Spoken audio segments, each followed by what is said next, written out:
ਤੈਨੂੰ ਤੇਰੀ ਰਹਿਮਤ ਦਾ ਵਾਸਤਾ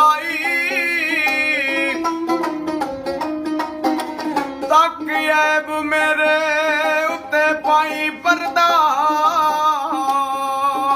ਤੈਨੂੰ ਤੇਰੀ ਰਹਿਮਤ ਦਾ ਵਾਸਤਾ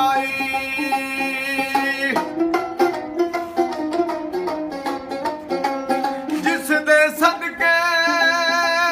ਸਾਨੂੰ ਤੂੰ ਬਖਸ਼ਣਾ ਵੇ ਆਏ ਉਸ ਨੂਰੇ ਕਦੀਮ ਦਾ ਵਾਸਤਾ